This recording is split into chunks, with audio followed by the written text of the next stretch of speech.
بسم اللہ الرحمن الرحیم اللہم یا رحمن یا رحیم ویا ارحم الراحمین وصلی علی من ارسلتہ رحمتا للعالمین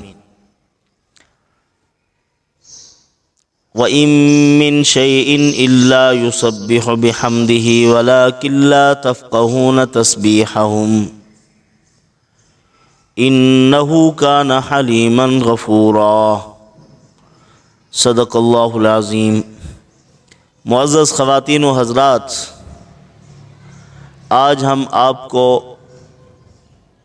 ایک اہم تسبیح بتلانا چاہتے ہیں اور اس تسبیح کی مقدار اور طریقہ کار، اس کے فوائد بھی بتلائیں گے۔ سب سے پہلے آپ کی خدمت میں عرض یہ کرنا ہے، اللہ تعالیٰ نے اس کائنات میں کوئی ایسی چیز پیدا نہیں کی جو کسی نہ کسی شکل میں، کسی نہ کسی حیت میں، کسی نہ کسی صورت میں اللہ کی تسبیح اور اس کی حمد و ثنا بیان نہ کر رہی ہو۔ ذرہ ذرہ اللہ کی حمد و ثنا میں ہے۔ آسمان و زمین کی تمام مخلوقات، اللہ تعالیٰ نے قرآن مقدس کی اس سورۃ بنی اسرائیل کی آیت میں ارشاد فرمایا، وَإِن مِّن شَيْءٍ إِلَّا يُسَبِّحُ بِحَمْدِهِ وَلَكِن لَّا تَفْقَهُونَ تَسْبِيحَهُمْ، کوئی چیز ایسی نہیں جو اللہ کی تسبیح بیان نہ کر رہی ہو، اور وَلَكِن لَّا تَفْقَهُونَ تَسْبِيحَهُمْ، لیکن تم اس کی تسبیح کو سمجھتے نہیں ہو۔ پہاڑ بھی اللہ کی تسبیح بیان کرتا ہے، سمندر بھی اللہ کی تسبیح بیان کرتا ہے، اور جنگلات کے درخت بھی اللہ کی تسبیح بیان کرتے ہیں۔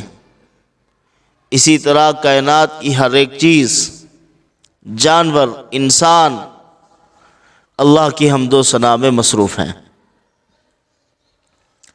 اللہ تعالیٰ فرماتے ہیں، تمہارے کان نہیں وہ کہ تم ان کو سن سکو یا سمجھ سکو۔ بعض ایسے لوگ ہیں جن کو اللہ پاک سنواتے ہیں، اپنی تسبیح سنوا دی۔ کھانا ذکر کر رہا تھا، حضور نے صحابہ کرام کو فرمایا، سنو اس حلال کھانے سے کہ یہ اللہ کی تسبیح بیان کر رہا ہے۔ کان سے لگایا، صحابہ کرام نے سنی وہ تسبیحات۔ اسی طرح آپ کے پاس یہ روایت پہنچی ہوگی، کئی علماء سے، اولیاء سے آپ نے سنی ہوگی کہ حضرت موسیٰ علیہ السلام جب سفر کر کے جا رہے تھے، اللہ تعالیٰ نے مدین سے مصر کی طرف جب روانہ فرمایا تھا، اپنی زوجہ محترمہ کو ساتھ لے کر آ رہے تھے، راستے میں ان کو درد ذہ ہونے لگا۔ حضرت موسیٰ علیہ السلام نے دور دیکھا کہ ایک درخت ہے اور وہاں آگ نظر آئی کہ جاؤں آگ لے آؤں اور اپنی زوجہ محترمہ کی خدمت میں ان کو پیش کروں اور وہ کچھ اپنے جسم کو گرم کریں۔ چلتے چلتے جب اس درخت کے قریب پہنچے، آگے آگ نہیں تھی، وہ نور تھا۔ اللہ تعالیٰ نے مخاطب فرمایا، انی انا اللہ، اے موسیٰ میں ہی اللہ ہوں۔ وہی نازل فرمائی، نبوت کا تاج مرحمت فرمایا، اور وہیں سے حکم فرمایا کہ سیدھے مصر میں جاؤ۔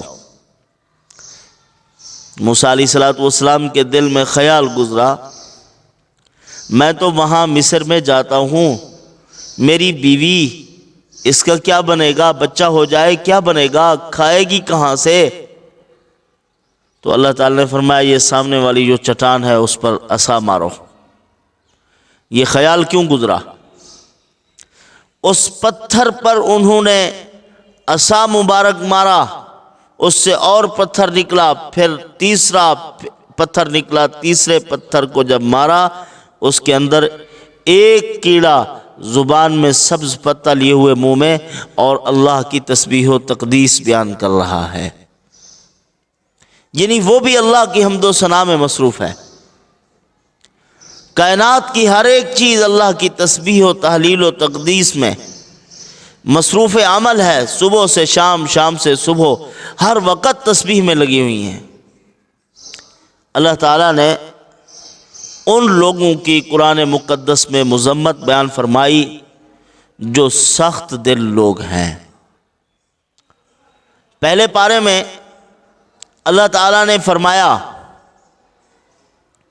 کہ وہ نافرمانیاں کرتے رہے، میرے احکامات کو توڑتے رہے، تو اسی سبب سے ان کے قلوب سخت ہو گئے۔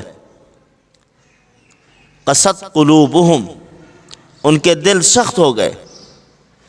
اور فرمایا کہ وہ اشد من القسوہ وَإِنَّ مِنَ الْحِجَارَةِ لَمَا يَتَفَجَّرُ مِنْهُ الْأَنْهَارُ، وہ پتھر سے بھی زیادہ سخت ہو گئے۔ اور اللہ پاک نے فرمایا پتھر کی بھی کچھ خصوصیات ہیں، وَإِنَّ مِنْهَا لَمَا يَهْبِطُ مِنْ خَشْيَةِ اللَّهِ، کبھی کبھی وہ پہاڑ سے نیچے گر پڑتے ہیں اللہ کے خوف سے، اور کبھی لِمَا يَتَفَجَّرُ مِنْهُ الْأَنْهَارُ،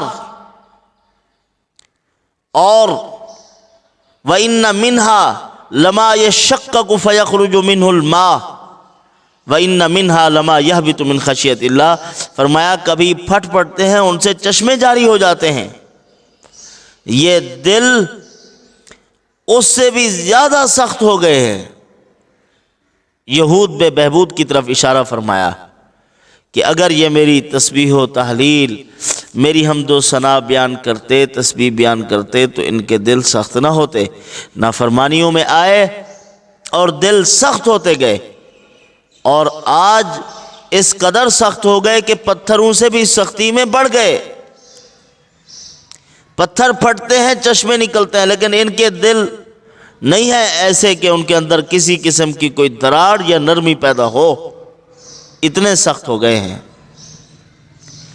ایک مرتبہ حضرت موسیٰ علیہ السلام کوہ طور پر تشریف لے جا رہے تھے اللہ کے ساتھ ہم کلامی کا شرف حاصل کرنے۔ راستے میں ایک پتھر کے رونے کی آواز کو سنا، تشریف لے گئے، اس سے پوچھا کہ کیوں رو رہے ہو؟ پتھر نے کہا کہ اے اللہ کے پیارے نبی، اسی لیے رو رہا ہوں کہ ایسا نہ ہو دن قیامت کے اللہ پاک مجھے جہنم کا ایندھن بنا دیں۔ قرآن مقدس میں اللہ نے فرمایا کہ وہ جہنم، اس کی آگ اس قدر سخت، وقودھا الناس والحجارہ، اس کا ایندھن انسان اور پتھر ہوں گے، تو مجھے بھی اللہ تعالیٰ جہنم کا ایندھن نہ بنا دے، ڈر رہا ہوں۔ یعنی یہ میں بتلا رہا ہوں، ان کے اندر بھی نرمی تھی، وہ بھی ڈرتے تھے پتھر۔ لیکن ایسے لوگ جو کفر و شرک میں اور نفاق میں اور مسلمان ہے تو بدعملی میں یوں مبتلا ہوا کہ اللہ کے ذکر سے دور ہوئے۔ ذکر انسان کے دل کو، انسان کی جلد کو نرم کرتا ہے، دل کو بھی اور جلد کو بھی۔ اللہ پاک نے فرمایا جب ان کے سامنے ذکر ہوتا ہے تلین قلوبہم وجلودہم، ان کے دل بھی نرم پڑ جاتے ہیں، ان کی جلد بھی نرم پڑ جاتی ہے۔ وہ نرمی انسان کے جسم میں آتی ہے تو اللہ تعالیٰ اس کے جسم کو جنت کا مستحق بناتے ہیں، نرمی کی برکت سے، جو ذکر کی برکت سے نصیب ہوتی ہے۔ تو حضرت موسیٰ علیہ السلام نے پتھر کو تسلی دی، اس کو خاموش کرایا کہ چپ ہو جاؤ، کوئی درخواست ہے تو بتلاؤ۔ کہا کہ اللہ کے پاس جا رہے ہو، جب وہاں پہنچو تو اللہ تعالیٰ سے عرض کرنا کہ اے پروردگار، وہ پتھر تھا اور دعا مانگ رہا تھا، آپ اس کو اپنے عذاب سے بچا لیں، اس کو جہنم کا ایندھن نہ بنانا۔ تو حضرت موسیٰ علیہ السلام تشریف لے گئے۔ جب وہاں پہنچے، اللہ کی بارگاہ میں ہم کلامی کا شرف حاصل ہوا تو اللہ کے ساتھ گفتگو کرنے کی ایک خوشی محسوس ہوتی تھی، خوشی محسوس ہوئی۔ اس خوشی میں یوں مگن ہوئے کہ اصل بات بھول گئے۔ اللہ تعالیٰ نے فرمایا کہ اے موسیٰ، وہ پتھر آپ سے سفارش کا کہہ رہا تھا۔ ہاں اے اللہ، میں بھول گیا تھا۔ فرمایا اچھا، اس کو جا کے کہنا کہ اللہ نے اپنے کلیم کی، یعنی اے موسیٰ آپ کی بات کو، آپ کی سفارش کو میں نے قبول کیا، اس پتھر کو میں جہنم کا ایندھن نہیں بناؤں گا۔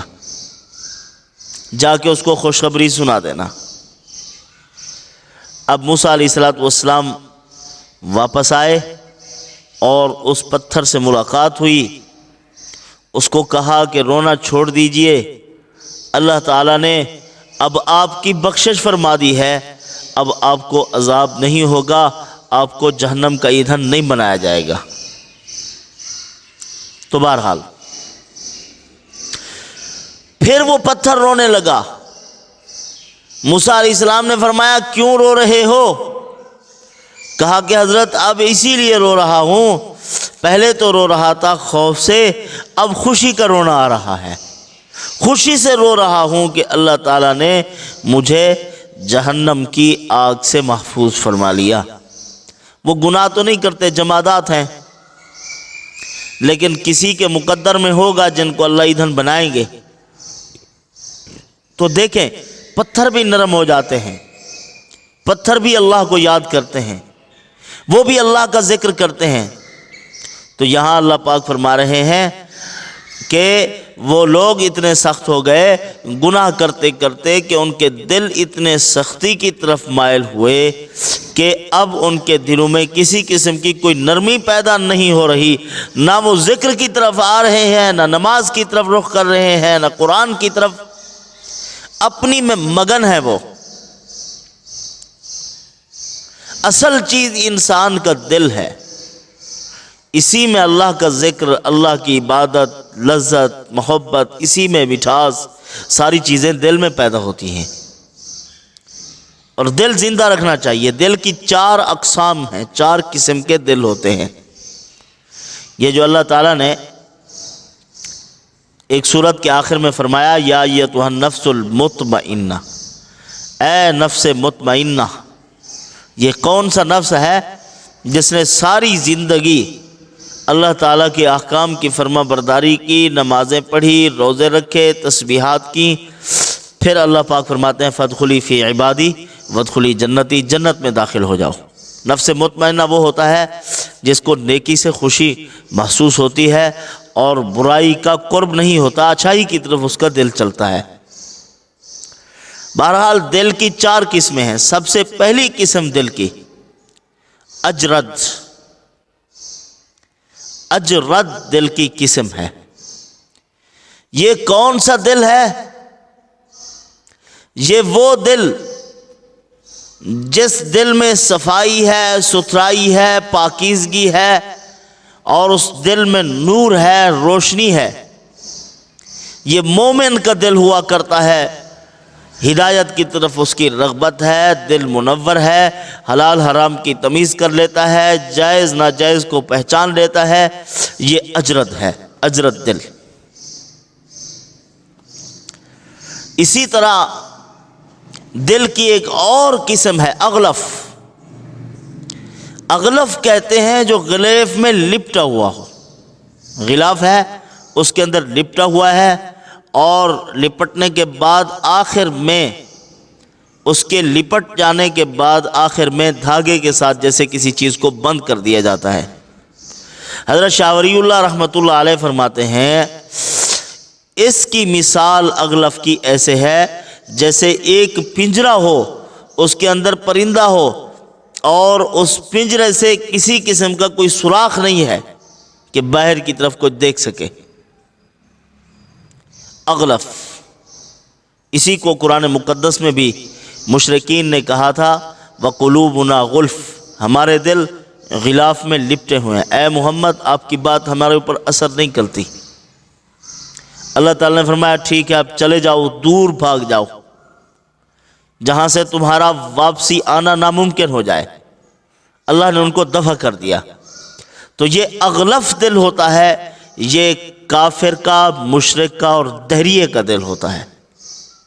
اغلف ہے، لپٹا ہوا، بالکل بند ہے، اب باہر سے اس کو کچھ نظر نہیں آ رہا، کچھ نظر نہیں آ رہا، نہ روشنی ہے، نہ کچھ چھوٹا سا سوراخ کہ باہر کی طرف دیکھ سکے۔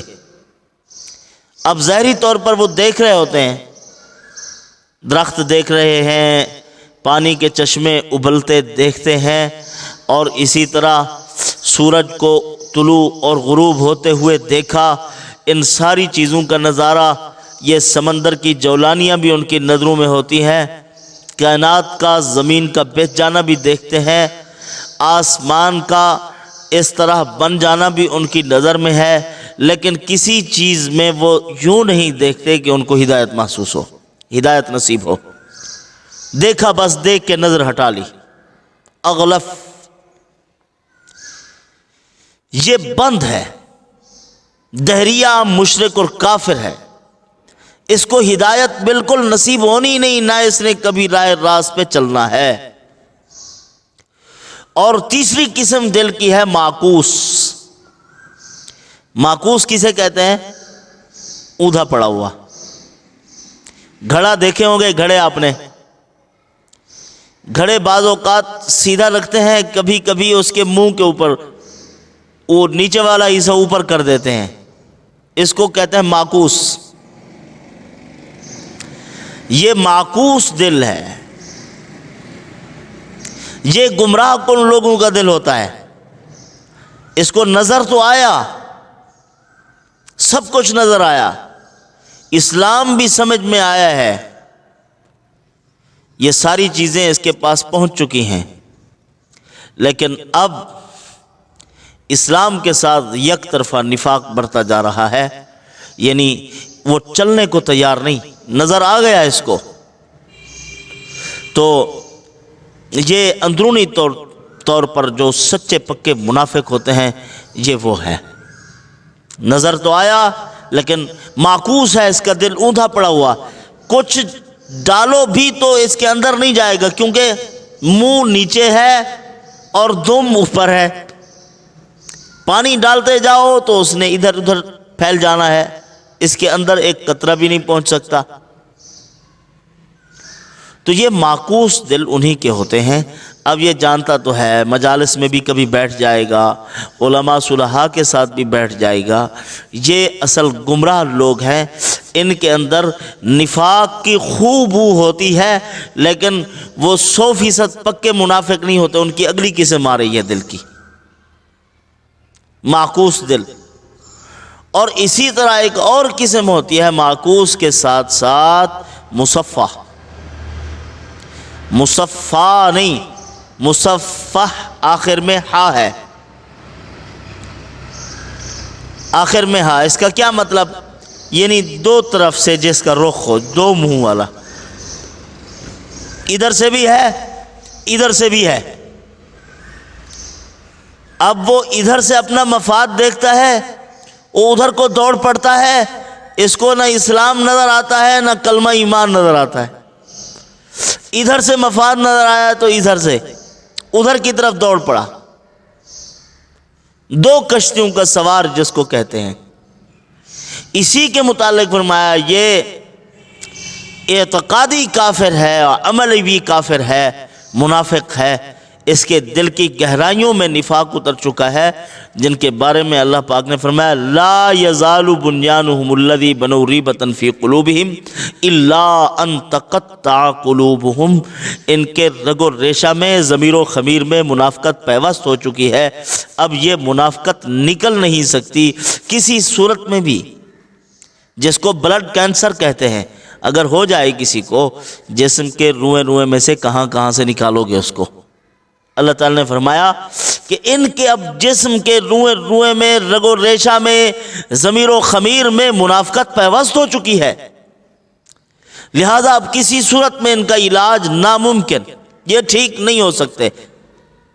اسی کو دوسری آیت میں فرمایا مذبذبین بین ذالک لا الہ الا ولا الہ الا، یہ مذبذب ہیں، نہ اس طرف کو ہے نہ اس طرف کو، یہ دیکھتے رہتے ہیں کہ اونٹ بیٹھتا کون سی کروٹ ہے، دائیں کروٹ بیٹھتا ہے یا بائیں کروٹ بیٹھتا ہے، ادھر بیٹھے گا تو ادھر ہو جائیں گے، ادھر بیٹھے گا تو ادھر ہو جائیں گے۔ اس دل کو کہتے ہیں مصفح، مصفح ہا ہے آخر میں، مصفح نہیں، مصفح کہیں گے تو اس کا معنی ہوگا پاکیزہ، اجلا، دھلا ہوا، صاف ستھرا، وہ مصفح ہے، مصفح مزکہ اس کو کہتے ہیں۔ مصفح یعنی ہا ہے ایسا جو دو رخہ ہو۔ تو اب بتلانا یہ ہے کہ ان تمام بد دل لوگ، پہلے دل کی قسم صرف پاکیزہ ہے، اجرت جس کو کہتے ہیں صاف ستھرا، اجلا دھلا ہوا، دودھ کا دھلا جس کو کہتے ہیں ہم، وہ صاف ستھرا دل ہے، وہ مومن کا دل ہوتا ہے، اس کے دل میں نور ہوتا ہے۔ جب کوئی اچھائی سامنے آتی ہے وہ اس کو بڑے دل کے ساتھ وسعت ظرفی سے قبول کرتا ہے، کہتا ہے بہت خوب، کام تو یہ کرنے کا تھا۔ اور جن کے دل ٹیڑھے ہوتے ہیں ان کے سامنے کوئی اچھائی کی بات آئے تو ان کے دل اس قدر جلد قبول نہیں کرتے، پہلے تو وہ کہتا ہے بے وقوف ہو تم۔ جیسے وہ واقعہ ہے غالباً سورۃ نون میں، نون والقلم وما یسطرون، سورۃ القلم میں، وہ 4-5 بھائی تھے، ان کے ابا جان بڑے سخی تھے، سب خیرات کرتے تھے، لوگ آتے فقیروں کو دیا کرتے تھے۔ ایک دن بھائیوں نے بیٹھ کے مشورہ کیا کہ ابا جان تو تھے بے وقوف، فقیروں کو انہوں نے عادی کر دیا، اب سارے اکٹھے ہو جائیں گے، اب رات کو ہم نے چلنا ہے، وہاں پہنچ کے راتی رات ہم نے صفایا کرنا ہے، کسی کو کوئی خیرات نہیں دینی، نہ عشر دینا ہے۔ اب رات کو گئے، ایک دوسرے کو آوازیں ندائیں دیتے ہوئے بھاگ کے جب وہاں پہنچے تو آگے سارا نظام خالی تھا، صفایا بالکل۔ کہنے لگے انا لضالون، ہم تو بھول گئے ہیں، کسی اور جگہ پہ آ گئے، کھڑے اسی جگہ پہ تھے جہاں ان کا باغ تھا، لیکن اللہ نے صفایا کر دیا بالکل۔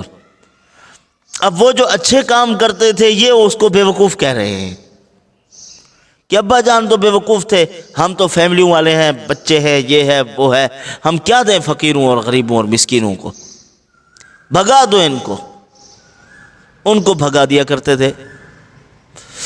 تو جیسے جو یہ آدمی ہیں دیگر 3 دلوں والے، اجرت دل والے کو وہ بے وقوف سمجھتے ہیں، اور اجرت وہی ہوتا ہے جو جب اچھائی نظر آئے تو شرح صدر ہو جائے۔ اسی کو اللہ نے قرآن مقدس میں فرمایا افمن شرح اللہ صدرہ للاسلام فہو علی نور من ربہ، جو اپنے رب کی طرف سے روشنی پر ہے، نور پر ہے، دل کھلا ہوا ہے، اس کو سمجھ آ رہی ہے حلال حرام کی، جائز ناجائز کی، پاک ناپاک کی، کیا وہ جو گمراہ ہے وہ اس کا مقابلہ کر سکتا ہے، برابر ہو سکتے ہیں؟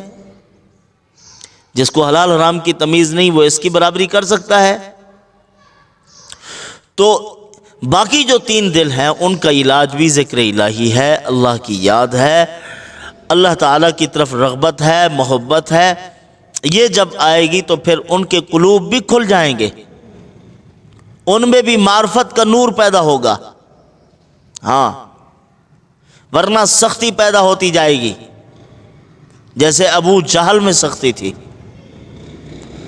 العیاذ باللہ۔ حضور کے معاملے میں اس قدر سخت تھا، عقبہ ابن معیط یہ بہت بڑا سردار راٹھ آدمی تھا، جب یہ سفر سے واپس آتا تو مکہ کے شرفاء کو دعوت کرتا تھا۔ حضور کو بھی اس نے دعوت کر لی کہ آپ بھی تشریف لانا۔ حضور نے فرمایا آؤں گا، کلمہ پڑھو گے کہ نہیں؟ جیسے آج کل ہمارے ہاں تبلیغ والوں کا اکرام کرتے ہیں، وہ کہتے ہیں بابا 4 مہینے لگاؤ گے کہ نہیں لگاؤ گے؟ پہلے یہ وعدہ کرو تو پھر آپ کا اکرام ہم قبول کریں گے۔ اس نے کہا کہ انشاءاللہ میں پڑھوں گا، آپ آئیں۔ حضور تشریف لے گئے۔ عقبہ ابن معیط کو، جب عقبہ ابن معیط کا دوست تھا ابی ابن خلف، ابو جہل، ان کو یہ بات برداشت نہ ہوئی، نہ ابی ابن خلف کو نہ ابو جہل کو، دل میں کوڑ رہے ہیں کہ اس نے بلایا کیوں؟ کہا کہ یہاں سے چلتا کرو حضور کو۔ اس نے کہا کہ یہ میری شان کے خلاف ہے، میں نبی پاک صلی اللہ علیہ وسلم کو اپنی دعوت سے نہیں روک سکتا۔ آخر کار انہوں نے زبردستی کی۔ اس نے دوستوں کے کہنے پر حضور صلی اللہ علیہ وسلم کے چہرے پر تھوک دیا تھا، معاذ اللہ، کہ ان کے قلوب سخت ہوئے تھے کفر اور شرک کی وجہ سے، گندے دل تھے ان کے، کسی کا احساس نہیں کرتے تھے، کمزور نحیف مسلمانوں کو وہ سزائیں دیتے تھے کہ عبرت بنا دیا کرتے تھے۔ ان کے دلوں میں کوئی نرمی نہیں تھی، اس لیے کہ ان کے دل اللہ کی یاد سے غافل تھے، آخرت سے غافل تھے، ایمان کا نور نہیں تھا بالکل ان کے اندر۔ اسی لیے یہ زمین پر چل پھر تو رہے تھے، لیکن تھے دو ٹانگوں والے درندے، درندوں سے بھی خطرناک۔ دو ٹانگوں والا درندہ انسان ہے، کردار چار ٹانگوں والوں سے بھی بڑھ کر اس کا گندا ہوتا ہے، ان سے بھی بڑھ کر گندا بد کردار ہے یہ۔ تو بہرحال ذکر الہی سے انسان کے قلوب میں انوارات و برکات نازل ہوتے ہیں، اور جن انوارات و برکات کی برکت سے اللہ پاک دنیا آخرت میں اس کا چلنا آسان کر دیتے ہیں، آخرت کی تکلیفیں بھی دور فرما دیتے ہیں، دنیا کے مصائب جو اس پر اترنے ہوتے ہیں وہ اللہ کے ذکر کی برکت سے دور ہو جاتے ہیں۔ اب میں آپ کو بتلاتا ہوں تسبیحات فاطمہ۔ عصر اور فجر کی نماز کے بعد تسبیحات فاطمہ کا اہتمام کرنا چاہیے۔ سبحان اللہ و بحمدہ، سبحان اللہ و بحمدہ، سبحان اللہ العظیم، یہ بھی پڑھنا چاہیے۔ اور اس کے اندر ہر قسم کے یعنی جتنے کمالات ہیں وہ سارے کے سارے ان جملوں میں موجود ہیں۔ 100 مرتبہ روزانہ اس کو پڑھو، اور تسبیحات فاطمہ، سبحان اللہ، الحمدللہ، اللہ اکبر۔ سبحان اللہ عصر کی نماز کے بعد 33 مرتبہ، الحمدللہ 33 مرتبہ، اللہ اکبر 34 مرتبہ۔ بہت زیادہ ثواب ہے ان کا، جسم کی تھکاوٹ، جسم کے اندر موجود تکالیف کو دور کرتے ہیں یہ جملے کلمے، سبحان اللہ، الحمدللہ، اللہ اکبر۔ حضرت فاطمہ رضی اللہ تعالی عنہا کو حضور نے یہ مرحمت فرمائے تھے، اسی لیے ان کو تسبیحات فاطمہ کہتے ہیں۔ حضرت فاطمہ گئی، یا رسول اللہ کام خود کو کرنا پڑتا ہے، بہت پریشان ہوتی ہوں، مجھے کوئی باندیاں دے دیں، وہ گھر کا کام کریں گی اور میں آسانی سے زندگی بسر کروں گی۔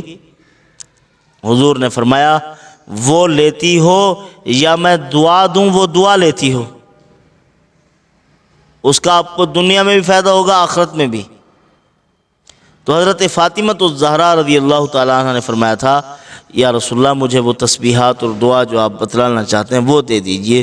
تو حضور نے یہی تسبیحات بتلائی تھی، انہی تسبیحات کو تسبیحات فاطمہ کہتے ہیں۔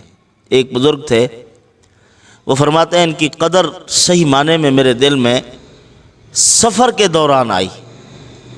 سارا دن سفر کرتے تھے، رات کو جب سوتا یہ تسبیحات پڑھ کے اپنے جسم پہ دم کرتا تھا تو جسم کی ساری تھکاوٹ دور ہو جاتی تھی، تھکن تکلیف دور ہو جاتی ہے جسم کی۔ اسی لیے اس کو لازم پکڑو۔ آپ تسبیحات فاطمہ کا رات کو سوتے وقت بھی اہتمام کرو۔ علماء نے یہ بھی لکھا ہے کہ اگر تسبیحات فاطمہ کوئی پڑھتا ہے اور نیت کرتا ہے کہ فلاں وقت میں نیند سے بیدار ہو جاؤں تو اسی وقت نیند سے بیداری ہو جائے گی۔ اور احادیث پاک میں کثرت سے آیا ہے کہ عصر کی نماز اور فجر کی نماز کے بعد تھوڑی سی دیر اللہ کا ذکر کر لیا کرو، تھوڑی دیر اللہ کا ذکر کم از کم یہ تو کر لینی چاہیے۔ اور احادیث پاک میں پیکیجز دیے گئے ہیں اس کے، یعنی اگر کوئی آدمی پورا مکمل 33 بار نہیں پڑھ سکتا تو کم از کم 10 بار تو پڑھ سکتا ہے۔ فرمایا کہ یوں کر لے، 10 مرتبہ پڑھ لے۔ اس طرح پڑھے گا تو اللہ تعالیٰ زندگی میں برکات عطا فرمائیں گے، آخرت میں بھی انسان کو کامیابی سے ہمکنار فرمائیں گے۔